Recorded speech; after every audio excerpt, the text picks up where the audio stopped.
Hello everyone, ICT virtual classes में मैं योगेश केमनी आपका स्वागत करता हूं। तो जैसे कि आप जानते हैं, हमने एनर्जी में काइनेटिक एनर्जी पढ़ लिया। तो आज बात कर रहे हैं पोटेंशियल एनर्जी की, यानी कि स्थैतिक ऊर्जा क्या होती है। पोटेंशियल एनर्जी, स्थैतिक ऊर्जा।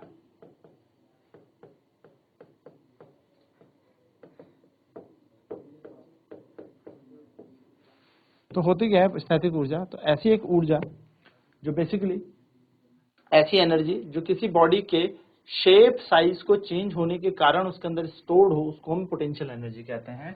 यानी कि the energy possesses by a body,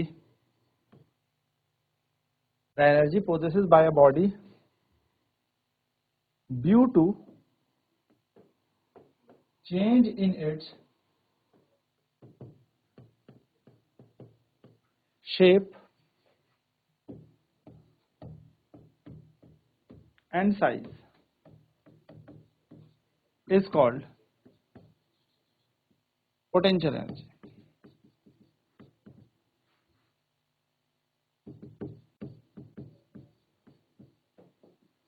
potential energy यानी कि एक ऐसी ऊर्जा, वह ऊर्जा जो किसी वस्तु के आकार व आकृति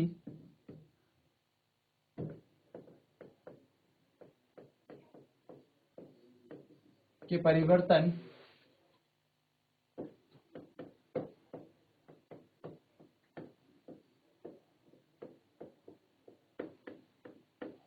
के कारण हो। यानी कि एक ऐसी ऊर्जा है जो किसी आकृति के या मैं कह सकता हूं किसी आकार व आकृति के परिवर्तन के कारण है। ठीक है, जैसे एग्जांपल मैं आपको यहां पर बताऊं तो एग्जांपल इसका होगा, उदाहरण इसका होगा स्ट्रेच्ड रबड़ बैंड। यानी कि एक खींचा हुआ रबड़ बैंड। जब आप किसी रबड़ को खींचेंगे तो उसके अंदर क्या होगा? उसके अंदर एक एनर्जी होगी, ऊर्जा होगी खींचे हुए के कारण, स्ट्रेच के कारण, और वो होगी उसकी पोटेंशियल एनर्जी। ठीक है, इसी प्रकार से हम कह सकते हैं दूसरा stretched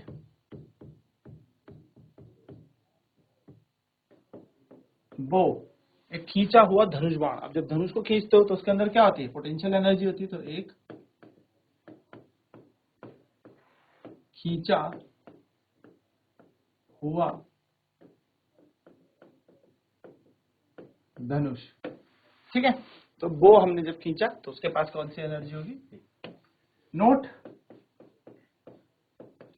work done by gravity. Work done by gravity, गुरुत्व या गुरुत्वीय त्वरण के कारण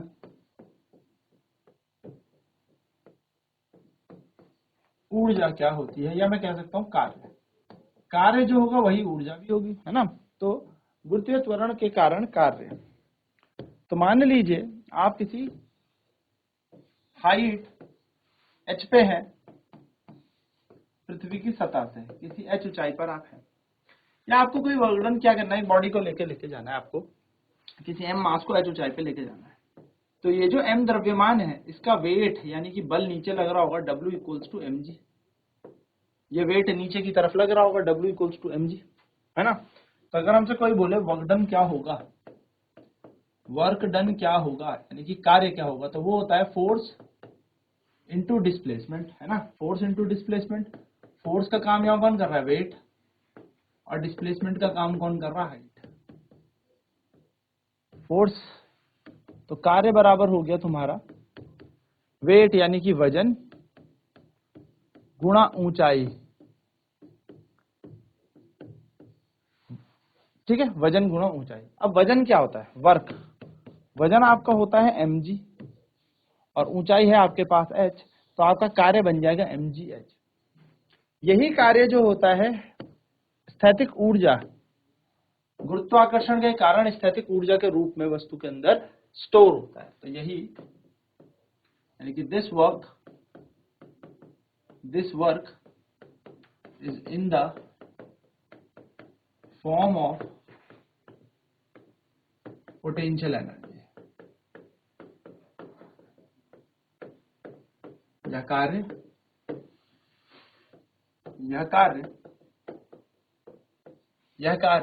स्थैतिक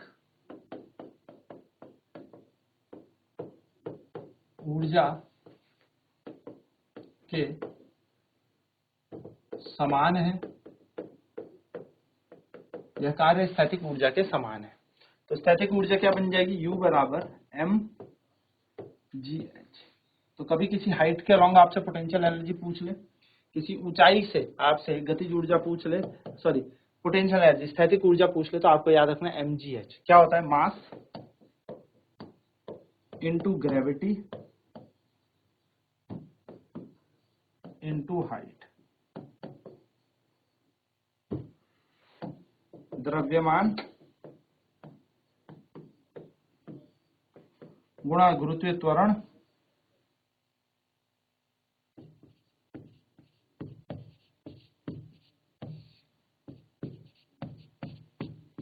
गुणा ऊंचाई।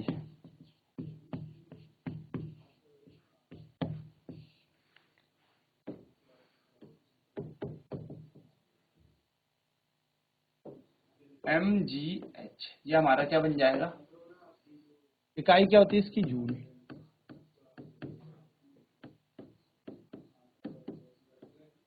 जूल इसकी इकाई। चलिए नोट करेंगे फटाफट से, फिर बढ़ते हैं आगे और क्वेश्चन करते हैं अब इस पर भी।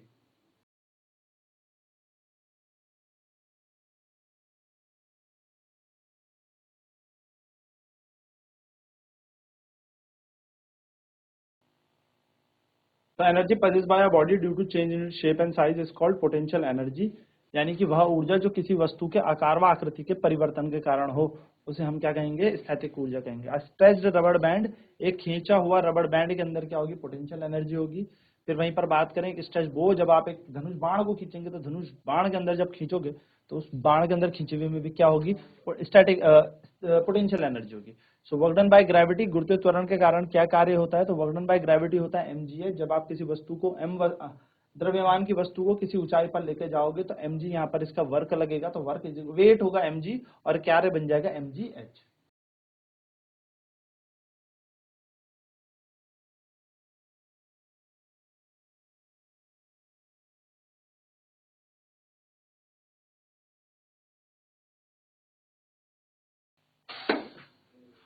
So this work is in the form of potential energy, यह कार्य स्थैतिक ऊर्जा के समान है।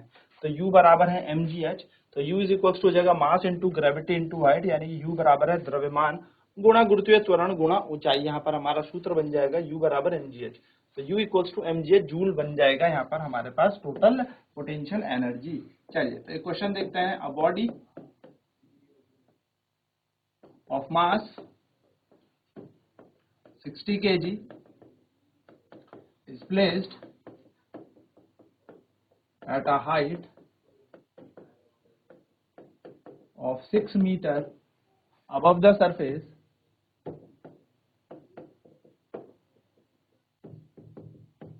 of earth।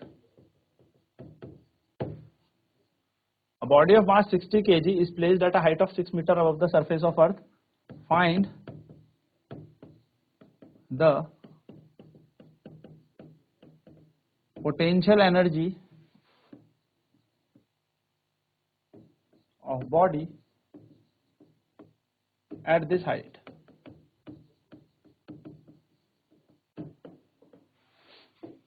कह रहा है एक वस्तु, एक 60 किलो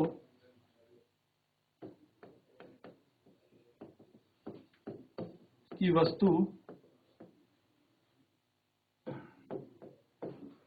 पृथ्वी से 6 मीटर की ऊंचाई पर है,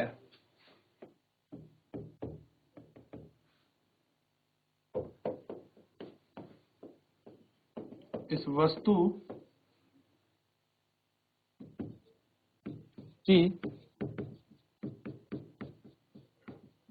स्थैतिक ऊर्जा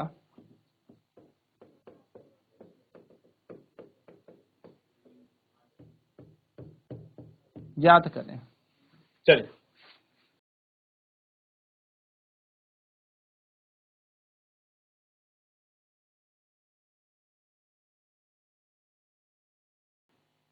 the body of mass 60 kg is placed at a height of 6 meter above the surface of the earth. Find the potential energy at this height.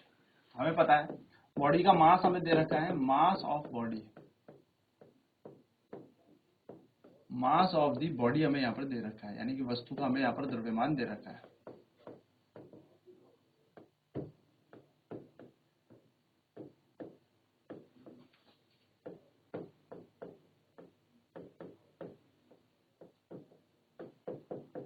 साठ किलो की यहाँ पर ये वस्तु है ना। प्रश्न में हमें 60 केजी दे रखी है, ठीक है। जो कितनी हाइट पे, हाइट अबव द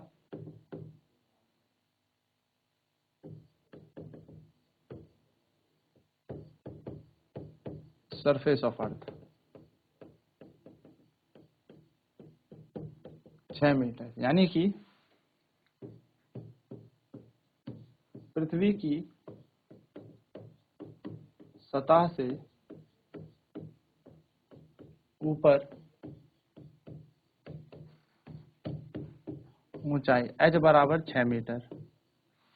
ग्रेविटी हमें यहां पर दे रखी है,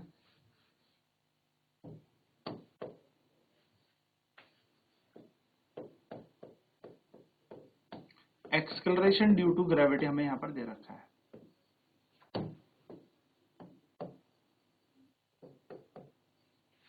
गुरुत्वीय त्वरण हम जिसको कहते हैं, गुरुत्वीय त्वरण G बराबर है 9.8 मीटर पर सेकंड स्क्वायर। ये हमें दिया नहीं होता पर हमें पता होता है, ठीक है। अगर नहीं दिया तो 9.8, अगर दे रखा है क्वेश्चन में कि 10 लो या 9.8 लो तो फिर तो वही लेना है, ठीक है ना। तो सिंपल सी वैल्यूज हमें दे रखी है। हमें निकालनी है पोटेंशियल एनर्जी। क्या निकालनी है? पोटेंशियल एनर्जी एट हाइट, यानी कि हमें ऊंचाई पर स्थैतिक ऊर्जा निकालनी है। तो U बराबर होता है हमारे पास mass into gravity into height, है ना। Mass into gravity into height, यानी कि हमारे पास होता है द्रव्यमान गुणा गुरुत्वीय त्वरण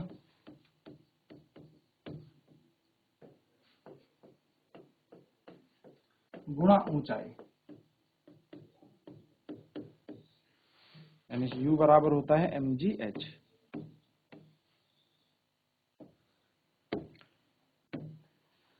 m की वैल्यू है 60, g की वैल्यू है 9.8 और h का मान है 6। तो पॉइंट हटाओ, एक 10 लगाओ, 0 से 0 काट दो, तो U बराबर आ जाएगा 6 इंटू 98 इंटू 6, यानी कि U बराबर आ जाएगा 6 6 और 36 इंटू 98, 36 गुणा 98। तो 98 को 36 से गुणा कर लेते हैं। तो हमें पता है 6 8 जा 48, 8 का 8 कैरी 4, 6 9 जा हमारा कितना हो गया, 9 6 54 और 4 हो जाएगा 58। 9 24, 3 8 24, 2 9 3 27 और 2 29। तो जगह 8 8 और 4 12, 9 और 1 10 और 5 15 का 5, कैरी 1 और कैरी आ जाएगा 3। तो U बराबर आ जाएगा 3528 जूल, यानी कि 3528 जूल हमारी यहाँ पर क्या बन जाएगी, स्थैतिक ऊर्जा बन जाएगी, पोटेंशियल एनर्जी बन जाएगी इस 6 मीटर की हाइट पर, जब हम इस 60 केजी के वस्तु को रखेंगे। चलिए फटाफट नोट करेंगे।